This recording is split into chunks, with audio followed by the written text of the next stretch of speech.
Kaugnay ng aksidente sa Skyway, makakausap natin sa telepono si Winston Guines, ang chairman ng LTFRB. Magandang hapon po, sir. Magandang hapon, Maki. Sir, bale, unang-una, na-preview nyo na po ba yung kuha ng CCTV ng Skyway?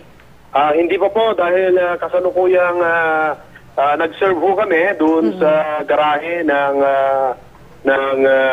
Don Mariano at pinupuntahan namin yung isang garahe nila ngayon para masiguro ho natin na talagang walang babiyahe ng kanilang lahat ng mga sasakyan. Sir, I understand, di ba, nag-preventive suspension na kayo, pero I guess marami pong nagtatanong, in the first place, sa dami po ng aksidente na kinasangkutan ng Don Mariano, bakit tumatakbo pa po sila?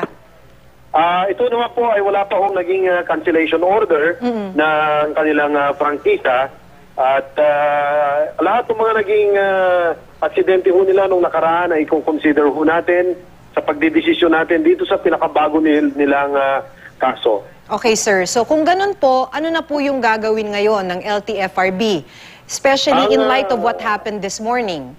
Actually ngayon, kaninang umaga, ang ginawa ho kagad natin ay sinuspindi natin ang buong fleet ng Don Mariano. Ito ay mayroong 78 units. Ang ginagawa po natin ngayon ay pinupuntahan ho nga natin ang lahat ng garahe nila para masiguro natin na ang lahat ng mga ito ay nasa garahe. At i-require ho natin sila sa loob ng 30 araw ng kanilang suspension na isumiti nila ang kanilang mga unit sa LTO at para makita po namin kung roadworthy pa ang mga sasakyan na ito or hindi na. Sir, ngayon niyo lang po ba titignan kung roadworthy itong mga sasakyan nila? Hindi ho ba ito natignan bago pa magkaroon ng ganitong aksidente? Ang LTO po natin, tuwing nagkakaroon ho yan ng registration, ang requirement po na magkaroon ng inspection. Ang lahat ng mga sasakyan tuwing nagkakaroon ho yan ng annual registration. So parang may assumption po na okay na yung mga bus, parang ganon.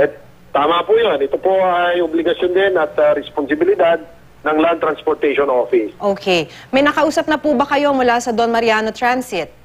Nakausap po natin ang may-ari nito at sinabihan na po natin siya na kailangan po nilang bigyan ng tulong kaagad ang mga nabiktima po rito, lalong-lalo na ang mga nasa ospital at ang mga nasa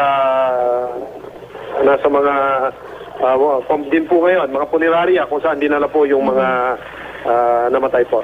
Sir, yahabol ko lang po. So ngayon po may preventive suspension. After this, ano po mangyayari? Tuloy pa rin po sila na mag-ooperate after a month of preventive suspension? Kami po ay magkakaroon ng hearing tungkol dito. Ito ay nakaset na ng January 7, 2014, alas 9 ng umaga. At alamin namin kung itutuloy ang suspension o tuluyan nang i-revoke ang prangkisa ng naturang bus company. Okay, maraming salamat po sa inyo, LTFRB Chairman Winston Guines. Maraming salamat, Maki.